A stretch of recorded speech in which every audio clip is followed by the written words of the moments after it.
అమ్మ రేవంత్ రెడ్డి గారు అయితే 2034 వరకు నేనే సీఎంగా ఉంటా, కాంగ్రెస్ పార్టీయే అధికారంలోకి ఉంటది అనేసి చెప్తున్నాడు. మరి నిజంగానే కాంగ్రెస్ సర్కార్ ఇప్పటి వరకు అన్ని హామీలు నెరవేర్చిందా?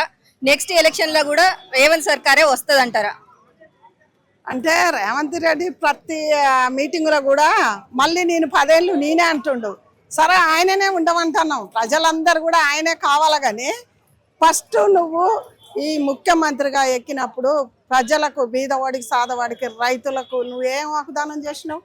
ప్రతిదీ ఇస్తా అన్నావు. పెళ్ళిళ్ళకు ఇంత తులం అన్నావు, 1,00,000 రూపాయలు అన్నావు, రైతులకు రైతు మాఫీ అన్నావు. ప్రతిదీ నువ్వు ఎన్నో చెప్పి వీళ్ళు ప్రజలు ఏంటంటే ఈ 10 ఏళ్ళ బట్టి బీఆర్ఎస్ ఉన్నది కదా, సరే ఈసారి కాంగ్రెస్కి ఇచ్చి చూసుకుందామే అని ప్రజల్లో చైతన్యం పుట్టి సరే నిన్ను ఎన్నుకున్నారు. నువ్వు ఎన్నుకున్నప్పుడు రేవంత్ రెడ్డి గారు ఏం చేయాలి? ముదగాళ్ళు ఉన్నోళ్ళని కాదు, ప్రజల బీదోళ్ళని నువ్వు టార్గెట్ చేసి వాళ్ళకి సాయం చేయాలి. నువ్వు వాళ్ళకి ఇల్లు లేని వాళ్ళకి ఇల్లులు కట్టియాలి, ప్రతిదీ వాళ్ళకి చేయాలి. కట్టుకున్న ఇళ్ళనే నువ్వు కూల్చేతంటివి, వాళ్ళకు ఉండదానికి గూడు లేకుండానే రోడ్ల మీద పండుకునే స్థితికి తీసుకొచ్చినావు. అలా కాకుండా మరి అవి కూలగొట్టేయి ఏదో చెర్ల అంటారు కదా, మరి బీఆర్ఎస్ వాళ్ళు ఉన్నప్పుడు వాళ్ళ ఆమెలో ప్రతిదీ జరిగింది కదా, మరి అప్పుడెందుకు కాలే? మరి ఇప్పుడు నువ్వు వచ్చినాకనే వీళ్ళని ఇలా చేస్తున్నావు. నువ్వు 10 ఏళ్ళు ఎట్లుందాం అనుకుంటున్నావు? ఎలా ఉంటావు? 10 ఏళ్ళు కాదు, నువ్వు ఈసారి ఎలక్షన్లు వచ్చినాక అప్పుడు మాట్లాడు. ఇప్పటికైనా వాళ్ళకి ఎవరికి ఏమి చెప్పినావా అవన్నీ ఇవ్వండి. ఇప్పుడు ఇక బీజేపీ ఏమంటుంది? మేమే అని అనుకుంటా అని అంటుండ్రు. నిజంగా బీజేపీ జెండా ఎగురుతుంది, అది అందరికీ దేశం మొత్తం తెలుసు. ఇవాళ బండి సంజయ్ని ఎవరు టార్గెట్ పెట్టింది ప్రజలకు తెలుసు. అంటే కొంచెం పల్లెటూరు వాళ్ళు ఉంటారు కదా అడవులలో కొంతమంది, ఆ పల్లెటూరులో కొన్ని తెలియదు కావచ్చు, వాళ్ళకు కూడా ప్రతి ఇంటింటికి టీవీ ఉన్నది, ఎర్రపు చెల్లు ఉంది, అన్నీ ఉన్నాయి.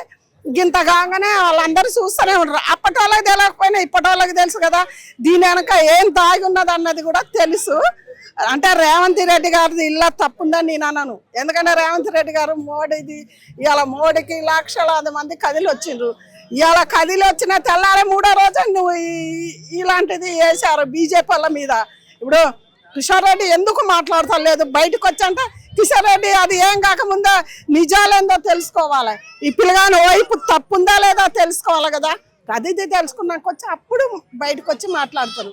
బీజేపీ వాళ్ళు ప్రతి ఒక్కళ్ళు మాట్లాడలేదని వాళ్ళ మీద అది రేవంత్ రెడ్డి గారు ఏదో ఆడ పైన స్టేజ్ మీద కూర్చున్నందుకు ఆయన మీద కూడా కొన్ని విమర్శలు. అయితే బయట తిట్టుకున్నా కానీ స్టేజీల మీద ఒక్కడ కూర్చోవచ్చు మాట్లాడు. ఆ లోపే రేవంత్ రెడ్డి వీళ్ళకి సపోర్టింగ్ అని ఎందుకు అనుకోవాలా? అనుకోకూడదు కదా. అందు గురించే రేవంత్ రెడ్డి కానీ కాంగ్రెస్ వాళ్ళే కానీ బీజేపీ వాళ్ళే కానీ టీఆర్ఎస్ వాళ్ళు ఉండగా టీఆర్ఎస్ వాళ్ళని ఇప్పుడు ఈ బీజేపీ వాళ్ళని టార్గెట్ పెట్టారు కదా, మీరు ఎంత టార్గెట్ పెట్టారో అంతే ఇదిగా వాళ్ళ జెండా ఎగురుతుంది. ఎందుకంటే ఎక్కడెక్కడ వస్తుంది, ఒక్కొక్కళ్ళ గుండెల్లో గుబులు లేస్తుంది బీజేపీ జెండా ఎగురుతుందా అని. అవునా కదా? ఒక్కడ వేరే దేశం నుంచి కూడా కొంచెం కొంచెం వస్తుంది కదా, మరి ఇక్కడ కూడా ఆయమన్న వాళ్ళు లేనే లేరు. ఇప్పుడు రేవంత్ రెడ్డిని కూడా అందరు తిడుతుండ్రు. ఆయన ఏ రోజన్నా నన్ను ఎందుకు తిడుతున్నామని ఏ ప్రజలను కూడా ఆయన విమర్శించలే. ఎందుకంటే నాకడ డబ్బు లేదని ఉన్న నిజాలు ఒప్పుకున్నాడు. దానివల్ల చాలా మంది కూడా ఆయన ఒక్క మాట అంటలే. ఇప్పుడు పైనుంచే రావాలి. ఇప్పుడు రేవంత్ రెడ్డి గారు ఏ చేయాలన్నా పైనుంచి మోడీ కానించే రావాలి. రావాలన్నప్పుడు ఈ హామీలు ఎందుకు ఇచ్చిండు? హామీలు ఎందుకు ఇచ్చిండంటే నేను ముఖ్యమంత్రి కావాలి, నేను ముఖ్యమంత్రిని కావాలి అనుకున్నాడు, అయ్యిండు. ఒకవేళ డబ్బుంటే ఆయన సాయం చేసినో చేయకపో మనకు తెలియదు, కానీ నిధులు అన్నది పైకి రావాలి. ఇలా సీతక్క మాట్లాడుతుంది కదా, రేవంత్ రెడ్డి ఎందుకు మాట్లాడతా అది ఇది అన్నాడు. మరి బీజేపీ వాళ్ళ మీద ఈడుకున్నది అక్క నీకు మళ్ళీ ఇస్తానన్న ఆగుదానాలు ఇప్పుడు రేవంత్ రెడ్డి అన్నకు చెప్పి ప్రతి ఒక్కళ్ళకి చెప్పి మరి రాగుల అన్నకు చెప్పి ఈ ఇస్తానన్న వాగ్దానాలు వాళ్ళకి ఏమి ఇస్తానన్న ఇప్పితే బాగుంటుంది కదా సీతక్క. మరి అలా నువ్వు అందరు కలిసే కదా మేము అది ఇస్తాం ఇది ఇస్తానని చెప్పే కదా సీతక్క ఎక్కింది. మరి ఇవాళ ఒకళ్ళని విమర్శించి ఆ పార్టీ ముందు సాగుతుందో ఏమో, ఆ వ్యక్తిని ఎట్లా పడేయాలని టార్గెట్ పెట్టడం కదా సీతక్క. వాళ్ళ వ్యక్తిని టార్గెట్ పెట్టినా మళ్ళీ ఆయనే ఇంకా ఇంకా ఎక్కువ నెక్స్ట్ స్టెప్ ఎక్కబోతాడు. బీజేపీ జెండా ఎగురుతుంది అక్క, మీరేం కంగారు పడకు. నేను పిఆర్ఎస్ వాళ్ళని తిట్టాను, వాళ్ళని కుట్రాలతోటి రాజకీయం చేస్తే అది రాదు. కుట్రాలతోటి వద్దు, ఎదుర్కోండి. మీకు అవునా కాదా? ప్రజల్లో ఉంటా చేతనం మీరు కొట్టుకున్నట్టు కదా. ఎలా ప్రజలకు 10 రూపాయలు ఇచ్చి మాట్లాడు ఇదంట అదొద్దు. ఎందుకంటే ఒక ఆడ కూతుర్ని బయట పెట్టద్దు, మగ కూతుర్ని బయట పెట్టకుండా మీరు రాజకీయం చేయండి. ఎదుర్కొనే దమ్ము లేక ఎవరో బండి సంజయ్ కిందికట్ట దించాలా, ఆయనని షూట్ చేయాలా, చంపాలా, ఇయ్యాలా, అవునా కాదా? ఎవరన్నారు? మీ కాంగ్రెస్ వాళ్ళే అన్నారు. కాంగ్రెస్ వాళ్ళు అంటే రేవంత్ రెడ్డి గారు కాదు, సీతక్క అన్నది. షూట్ చేయాలన్నట. కొడుకు తప్పు చేస్తే తండ్రిని చంపేస్తావా? అంటే ఇప్పుడు బీఆర్ఎస్ ఆయన వల్ల ఎవరు తప్పు చేయలేదా?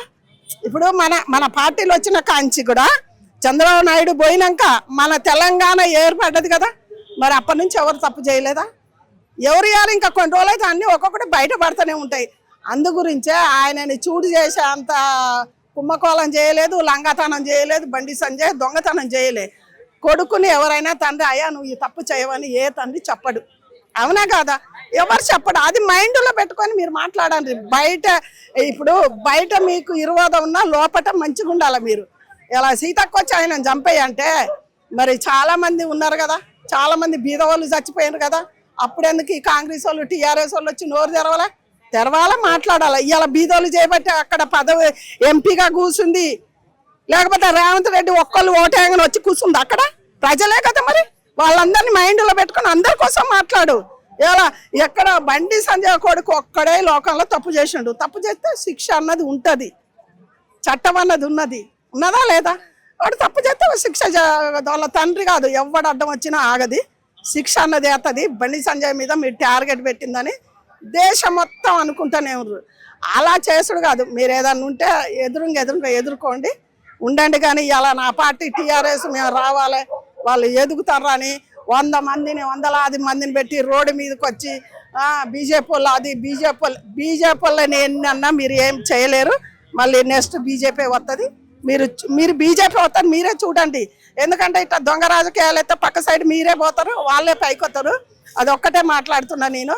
ఎందుకంటే బండి సంజయ్ గారిని ఎంతమంది ఎన్ని మాటలతోటి చిత్రవద చేశారో ప్రజలకే. అంటే బండి సంజయ్ మాకేం కట్టలు కట్టేయలేదు, ఏం కాదు, ఉన్నదే మాట్లాడతాం మేము. ఎందుకంటే మేము ప్రజలు ఓటేసిన వాళ్ళకి ప్రతి ఒక్కరికి హక్కు ఉంది మాట్లాడడానికి.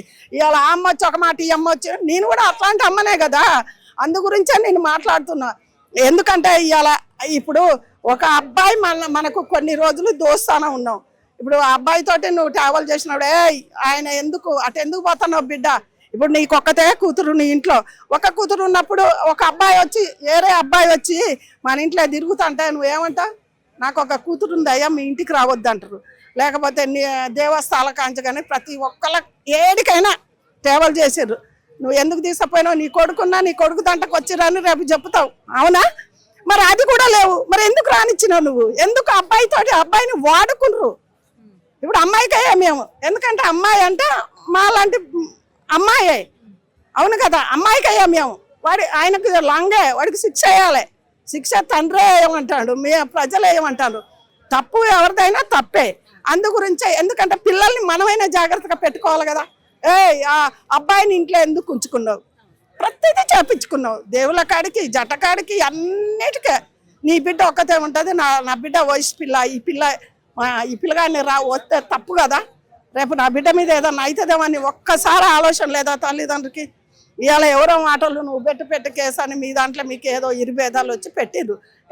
పిల్లగాని తప్పైతే శిక్ష వేయాలి, మేము కూడా అంటాం, ప్రతి ఒక్కళ్ళం అంటాం. పిల్లగాని తప్పైతే శిక్ష వేయాలి. కానీ ఆమె కోర్టు కాడ వచ్చి తల్లిదండ్రిని కూడా అడుగుతారు. ఇది ఒక్కళ్ళకే కాదు, తల్లిదండ్రిని కూడా అడుగుతారు. చట్టం అంటే పిల్లగానికి చుట్టం కాదు, పిల్లకి చుట్టం కాదు. ఆడ నిజాలు చెప్పాలి. ఒక్కొక్క పాయింట్ అడుగుతుంటే కోర్టు జడ్జిమెంట్ అంటే ఏమనుకుంటున్నా? తప్పైతే ఆయనకి 20 ఏళ్ళు కాదు 30 ఏళ్ళు వేయని. ఆయన రాజకీయం దెబ్బతినేది కదా. అందు గురించి అంటున్నా, ఆ పిల్లకు కూడా న్యాయం జరగాలని మేము కోరుకుంటున్నా. ఆ తల్లిదండ్రులు కూడా అలా అబ్బాయిని మీ ఇంటి చుట్టూ తిప్పించుకున్నారు. ఇప్పుడు వీళ్ళు ఫ్యామిలీ ఫ్రెండ్ కాదు, అబ్బాయితోటే ఒక్కనితోటే దోస్తాన్ని ఎట్లా చేసిండ్రు.